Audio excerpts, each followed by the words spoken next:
आज तेरी याद फिर से झूम कर सावन हुई। आज तेरी याद फिर से झूम कर सावन हुई। प्राणवंशी प्रीत राधा देह वृंदावन हुई। प्राणवंशी प्रीत राधा देह वृंदावन हुई। नमस्कार मित्रों, मैं ममता वाजपेयी भोपाल से मेरी हरी भरी छत पर आपका स्वागत है। लीजिए, मैं फिर हाजिर हूँ नए वीडियो और नई जानकारी के साथ। आप देख रहे हैं इंडियन टेरेस गार्डनिंग आर्ट और आज के वीडियो का विषय है कि अडेनियम की केयर कैसे करें। कुछ बातें हैं जिनका हम ध्यान रखेंगे तो अडेनियम हमारे अच्छे रहेंगे। आप लोग हमेशा ये कमेंट करके कहते हैं कि आपका अडेनियम का कलेक्शन अच्छा है और आप क्या करते हो जो आपके फ्लावरिंग भी अच्छी होती है और पौधे भी स्वस्थ हैं, कॉडेक्स भी बहुत बढ़िया है। तो मैं चलिए फटाफट कुछ पॉइंट बता देती हूँ। सबसे पहले बात करते हैं इसकी मिट्टी के बारे में। तो इसकी मिट्टी बहुत सैंडी सॉइल होना चाहिए जिसमें पानी कम से कम रुके, लेकिन रेत में पोषण नहीं होता, इसको खुराक नहीं मिलती, इसलिए हम उसमें थोड़ी सी वर्मी कंपोस्ट मिलाते हैं। सावधानी ये रखना चाहिए कि कंपोस्ट पुरानी होना चाहिए ताकि उसमें फंगस का अटैक ना हो। तो एक तो ये हो गया। 60% तक रेत हम ले सकते हैं, बाकी 40% में 30% मिट्टी और 10% आप वर्मी कंपोस्ट ले सकते हैं। नंबर 2, जब आप इसकी मिट्टी बना रहे हैं तो आप इसमें कोई भी एंटी फंगल पाउडर ज़रूर डालें, क्योंकि एंटी फंगल इसलिए डालना ज़रूरी है कि यदि कंपोस्ट में कोई फंगस तत्व हुआ तो वो रूट रॉट कर सकता है। SAAF साफ नाम से भी एक एंटी फंगल आता है और मार्केट में दूसरे नामों से भी आते हैं। वो आप मिट्टी में मिला दें, एक गमले में आधा चम्मच के हिसाब से मिला दें और उसको घोल कर भी 1 लीटर में 1 चम्मच पाउडर घोल कर भी बरसात के दिनों में या कभी कभी महीने 15 दिन में आप अगर पत्तों पर, टहनियों पर स्प्रे करते रहेंगे और महीने 2 महीने की गैप के बाद तो अगर हम उस घुले हुए पानी को मिट्टी में डाल देंगे तो पानी के साथ घुलकर एंटी फंगल पहुंच जाएगा। कुल मिलाकर मतलब ये है कि एंटी फंगल पाउडर स्प्रे भी करना है और मिट्टी में भी पहुंचाना है, क्योंकि इसमें एक ही खतरा होता है, रूट रॉट होता है। तो 2 बातें ये हो गई। तीसरी बात हो गई इसकी शेप साइज। अगर हमें इसका कॉडेक्स अच्छा मोटा चाहिए तो इसकी समय पर प्रूनिंग ज़रूर करें। प्रूनिंग के लिए कुछ खास सावधानियां रखना है, जैसे कि बरसात में भूल कर भी प्रूनिंग ना करें। हम बाकी सारे पौधों की बिना सोचे समझे बरसात में प्रूनिंग करते हैं और उसमें बहुत अच्छा अंकुरण होता है, लेकिन अगर हमने इसकी प्रूनिंग कर दी और कटे हुए भाग पर 2 ड्रॉप भी पानी चला गया तो ब्रांच रॉट होगी, फिर स्टेम रॉट होगा और पूरा पौधा ख़त्म हो जाएगा। तो बरसात में तो इसको पानी से बचाना है। मैंने शेड में रखे हैं, आप टेम्परेरी शेड बनाएं या कुछ भी करें। खुले में रखना अगर चाहते हैं तो फिर आपको बहुत ध्यान रखना पड़ेगा, तब भी खुले में इसकी हालत ख़राब हो जाती है और सड़ने का डर रहता है। तीसरी बात आती है कि प्रूनिंग जब कर रहे हैं तब मौसम गर्म होना चाहिए। विंटर में ये डॉर्मेंसी में चला जाता है। जैसे ही सर्दियां ख़त्म होती हैं, आप मार्च में, फरवरी अंत और मार्च में अगर बहुत फ्लावरिंग हो रही है तो आप अप्रैल मई में भी कर सकते हैं, आप फ्लावरिंग फिनिश होने के बाद। बस ज़्यादा ठंडों में इसकी प्रूनिंग नहीं करें, क्योंकि तब इसमें अंकुरण अच्छा नहीं होता और ये डॉर्मेंसी में होता है। चौथी बात आ जाती है इसके गमले की, पॉट साइज़। अगर इसका कॉडेक्स मोटा चाहिए तो पॉट साइज कम गहरा और चौड़ा ज़्यादा, जैसे कि मेरी ट्रे दिख रही है।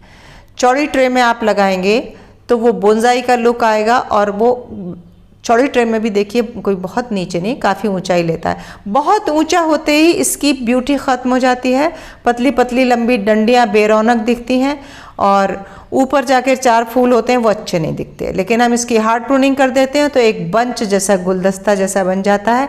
साथ ही इसका कॉडेक्स मोटा होता जाता है और हमें इसका कॉडेक्स एक्चुअली बहुत अच्छा लगता है। तो ये हो गई 4 बातें। पांचवी बात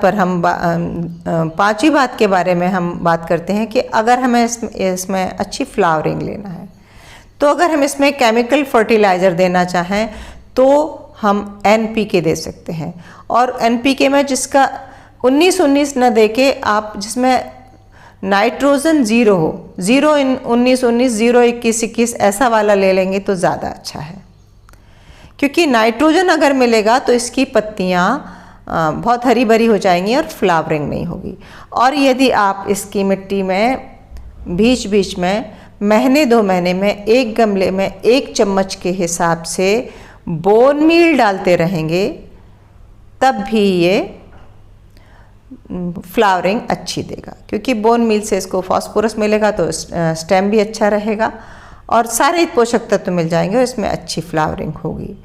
अगली जो टिप है, 5वीं टिप है, वो है इसकी 5वीं 6वीं शायद 6th टिप है जो, वो है पानी।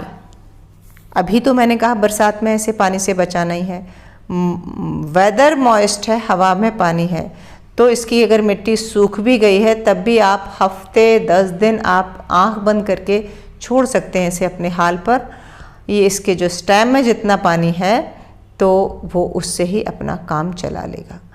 यदि ज़्यादा पानी आपने दिया और आपकी मिट्टी वेल ड्रेन है और वो उसको प्रॉपर ड्रेन भी कर रही है, तब भी आपका नुकसान है। उससे रूट रॉट तो नहीं होगा, लेकिन ज़्यादा पानी से ग्रीन ग्रोथ, पत्तों की जो मेरी दिख रही ग्रीन ग्रोथ बहुत हो जाएगी और फ्लोरल कम पानी से जब पौधा स्ट्रेस में आता है, स्ट्रेस के बाद उसका पानी मिलता है, जब पौधे की जो एनर्जी है वो लिमिटेड है, अब वो उस एनर्जी को पत्तियां उगाने में खर्च कर दे, ग्रोथ लेने में खर्च कर दे या फूल खिलाने में करे, ये उसके पास ऑप्शन होता है। हम उसे नाइट्रोजन रिच खाद देते जाएंगे और हम उसे पानी देते जाएंगे तो उसकी पत्तियों वाली ग्रोथ बढ़ती जाएगी, और जैसे ही पत्तियों वाली ग्रोथ बढ़ी तो पौधे में फ्लावरिंग कम हो जाती है।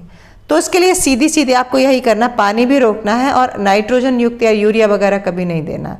इसीलिए मैंने NPK आपको कहा कि जो शुरू का 0 होगा तो उसमें नाइट्रोजन नहीं होगा, बाकी आगे पोटेशियम और फास्फोरस होगा, तो उस फास्फोरस से तना अच्छा होगा, पोटेशियम से इसकी फ्लावरिंग अच्छी होगी।